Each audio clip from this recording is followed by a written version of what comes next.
역대상 6장 31절로 53절에 있는 말씀이고, 오늘 큐티인 제목은 찬송하고 예배드리는 특권입니다. 우리는 죄악 때문에 하나님과는 물론 이웃과도 나뉘고 흩어지게 될 때가 많습니다. 우리가 다른 사람들과 온전히 연합하려면 우리의 죄악을 쳐서 끊어내는 수밖에 없습니다. 내 죄를 먼저 보지 않으려면 절대로 다른 사람들과 연합할 수 없습니다.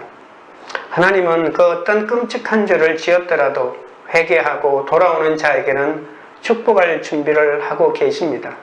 하나님과 진정으로 연합하기 위해 내가 끊어내야 할 죄와 악한 생각을 무엇인지 늘 묵상해야 합니다. 오늘날 성도의 신분은 제사장과 다르지 않습니다. 택하신 족속이요 왕같은 제사장들이요 거룩한 나라요 그의 소유된 백성입니다. 우리는 가족과 지체들의 영적인 상태를 항상 살피고 그들을 주께로 이끌 책임이 있습니다. 나는 어떤 사람과도 관계가 없다고 여기는 것은 오늘의 성도의 생각이 아닙니다. 하나님은 성도가 어떤 사건을 만나도 먼저 자신의 신앙을 점검하고 구원을 위해 숨기는 삶을 살아야 한다고 합니다. 가족은 하나님이 구원을 위해 맺어주신 관계입니다. 따라서 아무리 가족이라 하더라도 그의 죄 앞에서는 단호해야 하고 어떤 경우에도 하나님 편에 서야 합니다. 후손에게 물려줄 최고의 유산은 돈과 명예가 아니라 구별된 가치관으로 매 순간 거룩하고자 애쓰는 나의 믿음이기 때문입니다. 오늘도 어제에 이어 레위지파 제사장에 대한 계보를 계속하고 있습니다. 첫째로 찬송하는 특권입니다. 31절 32절입니다. 언약궤가 평안을 얻었을 때에 다윗이 여호와의 성전에서 찬송하는 직분을 맡긴 자들은 아래와 같았더라. 솔로몬이 예루살렘에서 여호와의 성전을 세울 때까지 그들이 회막 앞에서 찬송하는 일을 행하되 그 계열대로 직무를 행하였더라. 대제사장 집안의 계보와 레위 지파의 전반적인 계보를 소개한 다음에 이제 성전 찬양대의 계보를 소개합니다. 다윗은 왕이 되자 언약궤를 되찾고 찬양대를 조직하죠. 여호와의 성전에서 찬송하는 것은 왕이 직접 임명할 정도로 중요한 직분입니다. 이들은 다윗의 법궤를 예루살렘으로 가지고 온 이후에 성막에서 찬양 사역을 감당하도록 임명된 찬양대 지휘자들입니다. 비록 땅을 기업으로 받지 못했으나 하나님 자체를 기업으로 받은 레위 지파에게 하나님을 찬양하는 일이 주어집니다. 이들의 임무는 솔로몬이 예루살렘의 성전을 완공할 때까지 수십 년 동안 계속되었습니다. 그하세 자손 헤만의 계보가 33절부터 38절까지, 그리고 39절부터 43절까지 게르손의 자손 아삽의 계보가 나와 있고, 그리고 44절부터 47절까지는 머라리의 자손 에단의 계보, 이렇게 세 부분으로 구성되어 있습니다. 성가대로 임명된 사람들은 원래 성막이 예루살렘에 안치되기까지 성막을 세우고 거두고 집기들과 함께 성막을 운반하는 일을 맡은 사람들입니다. 성전과 성막이 다른 점은 성전은 한번 세웠으면 그대로 있는 것이지만 성막은 이동이 가능한 거잖아요. 그래서 이동할 때 텐트를 걷고 그리고 머물 때 텐트를 치고 하는 이러한 행위를 계속해야 되는데 이 성가대로 임명된 사람들이 그런 일까지 했다는 것입니다. 모세가 처음 성막을 완성하고 그곳에서 제사를 드렸을 때에는 찬양 사역자가 없었습니다.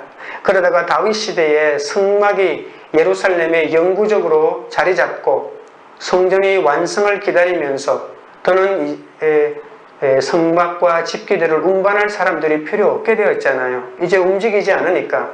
그래서 다윗이 이들에게 새로운 임무를 주었는데 그것이 바로 하나님을 섬기고 찬양하는 일이라는 겁니다. 하나님을 섬기는 일도 필요와 상황에 따라서 새로운 접근이 필요한 거죠. 찬양대는 성전이 완성될 때까지 예루살렘 성막과 기브온 산당에서 예배를 인도했던 것을 알 수 있습니다. 성가대원 임명에 대한 자세한 내용은 나중에 역대상 15장, 16장에 다시 나올 겁니다.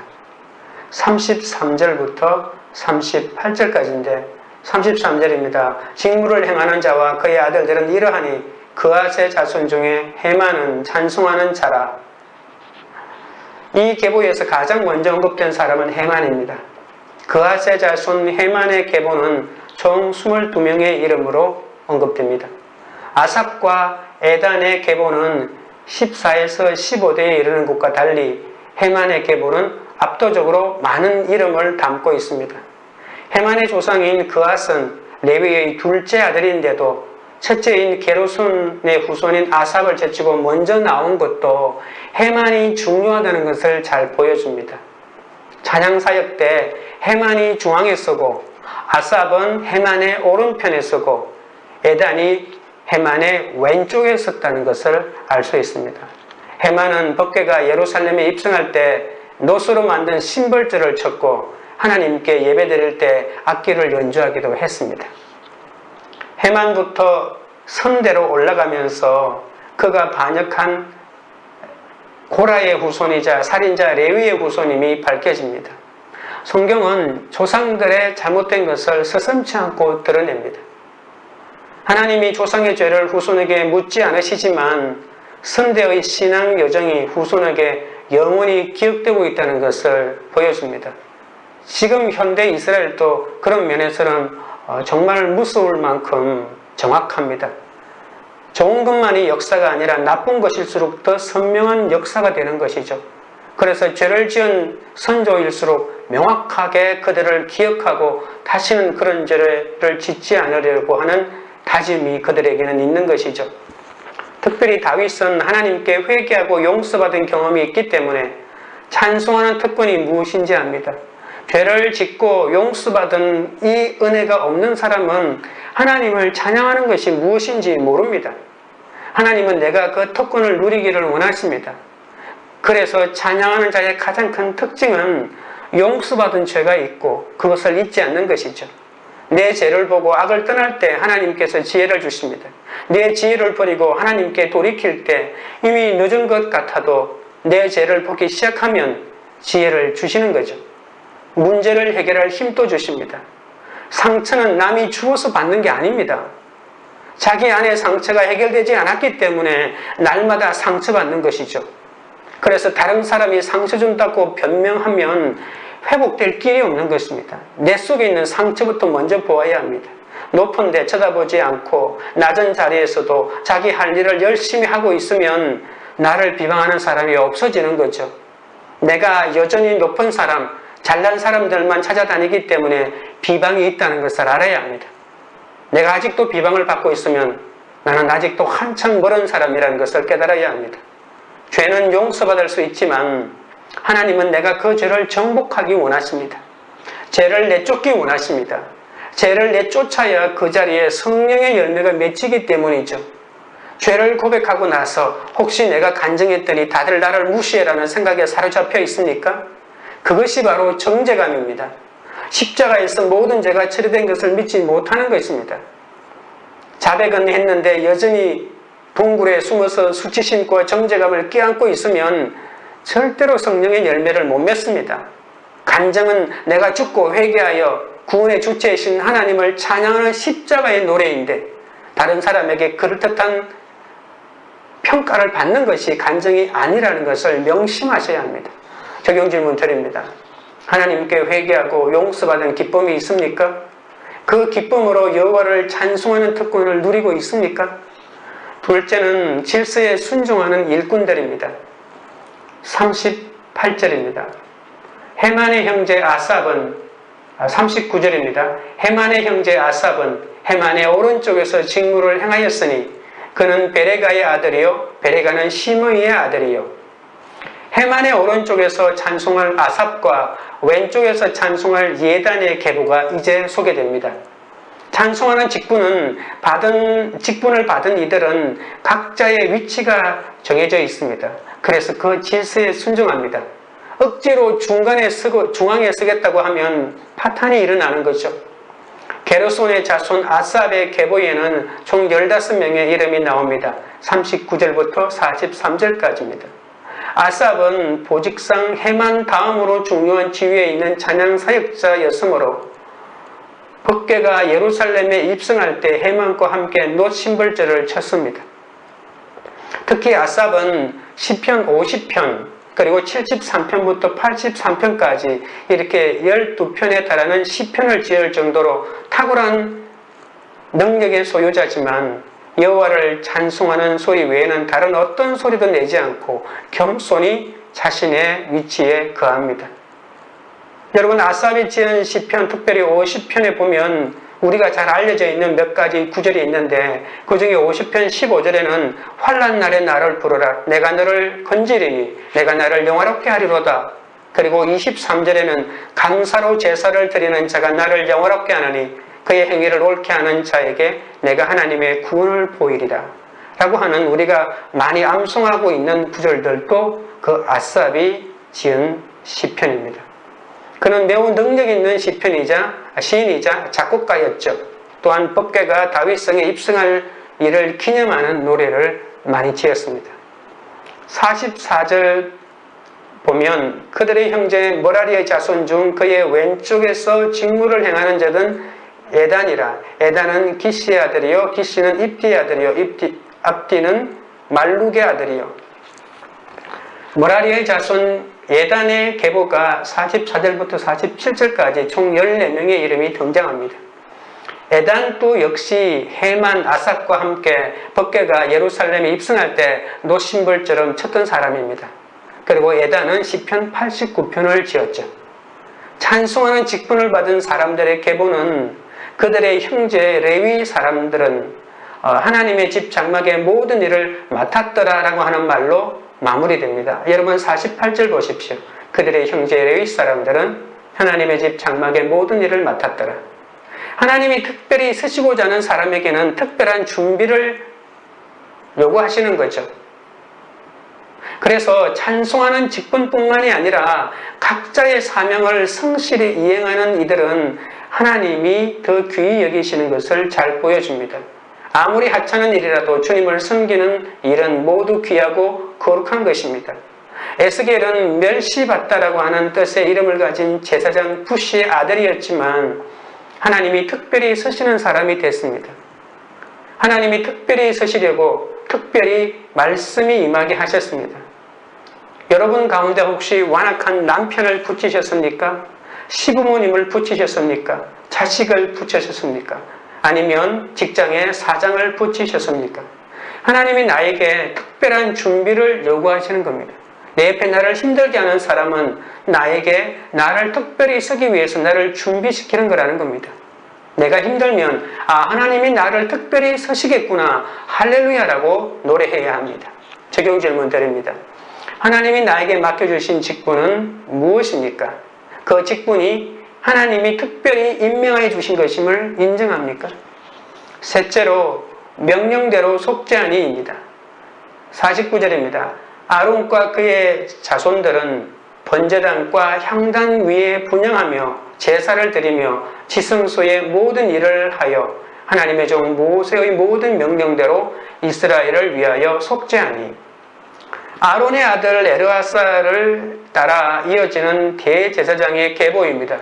6장 어제 언급된 세 부류의 사람들, 제사장들, 레위 사람들, 찬양대가 모두 레위 자손들이지만 그들의 역할과 소명은 분명히 차이가 있잖아요. 하나님이 같은 레위 지파라도 아론의 자손들은 제사장으로 임명하고 또 다른 사람들은 성가대로 임명하고 또 다른 사람들은 다른 일들을 맡기신 것이죠.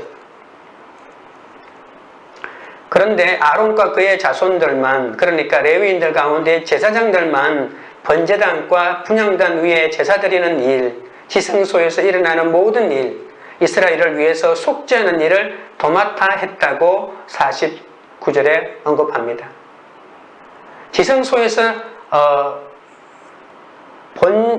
일어나는 일과 그리고 번제단에서 희생제물인 짐승을 잡아 그 피를 뿌리고 각을 뜬 다음에 태워서 그 향기를 올려드리는 제사가 번제잖아요. 하나님은 이 가정에서 죄의 대가가 얼마나 참혹한지를 알려주시는 거죠. 레위 지파가 이스라엘을 대표해서 성전에서 사역했지만 이렇게 역할이 분담되어 있고 이 구분은 오랜 세월이 지나도 바뀌지 않고 그대로 준수되었습니다.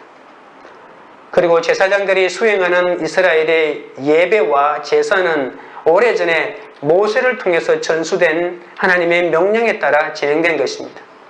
48절 49절에서 레위 지파 사람들의 사역을 제사장의 사역과 일반 레위 사람들의 사역으로 구분했죠. 6장 앞부분에서는 아론의 손자이자 엘르아살의 아들인 비느하스의 자손을 22명으로 정리했고, 포로가 되어 바벨론으로 끌려갔던 여호사닥까지 말했지만, 오늘 이 마지막 부분의 본문은 제사장의 사역을 감당한 아론의 자손들에 대해서 12명으로 간략하게 언급하고 있습니다. 그래서 사독은 다윗 시대에 사역한 제사장들이었습니다. 그의 아들도 다윗 시대에 사역했죠. 성전 찬양대는 성막시대가 끝나고 성전시대가 시작될 무렵에 다윗에 의해서 임명되었는데, 아히마아스가 다윗 시대에 사역했기 때문에 여기서 대제사장의 계보를 끊었다고 볼 수가 있습니다.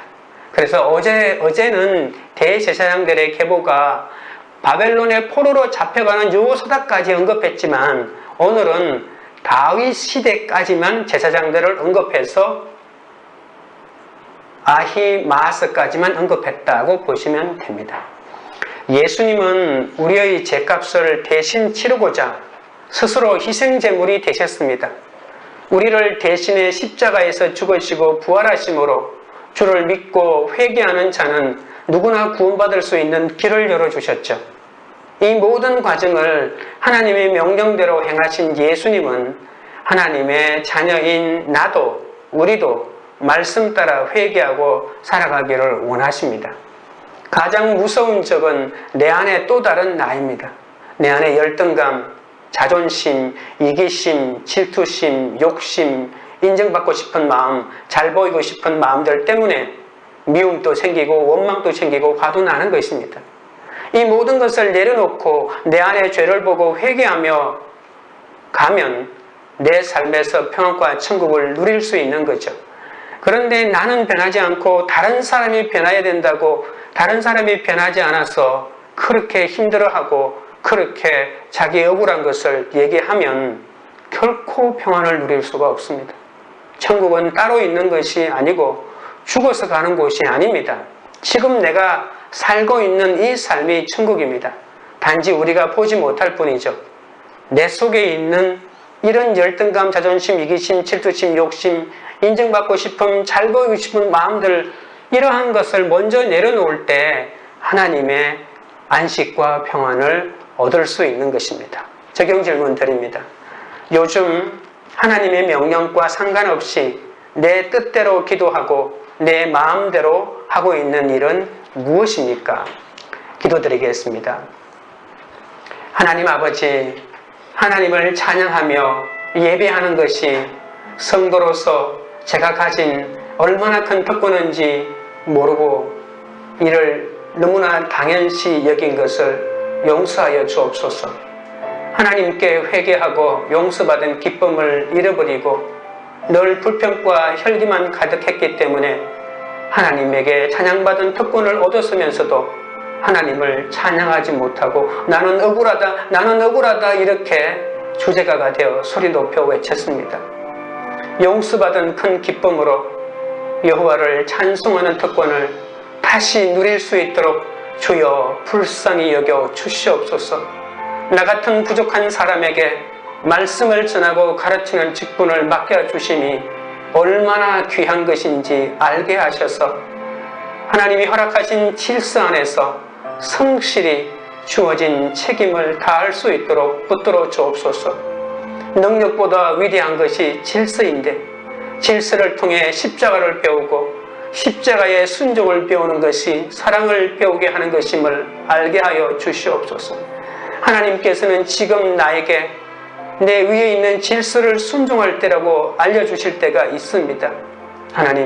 하나님이 허락하신 그 질서에 순종함으로 내가 내 뜻대로 사는 것이 아니라 하나님의 말씀대로 사는 것임을 깨닫게 하시고 그리고 내 속에 있는 죄를 깨닫는 기회가 되도록 인도하여 주옵소서. 오늘 하루 하나님이 명령하신 대로 행할 수 있도록 우리를 붙잡아 주옵소서.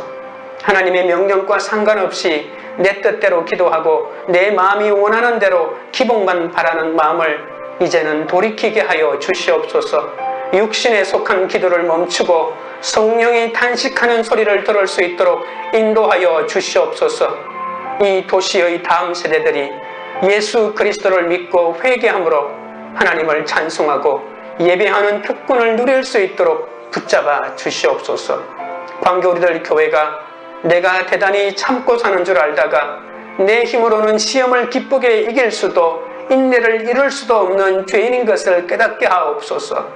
우리의 죄값을 대신 치르고자 스스로 희생제물이 되신 예수님께서 구원의 모든 과정에서 하나님의 명령대로 행하신 것처럼 우리도 하나님의 자녀답게 말씀대로 믿고 살고 누리는 거룩한 공동체가 되게 하여 주시옵소서. 예수님의 이름으로 기도드리옵나이다. 아멘.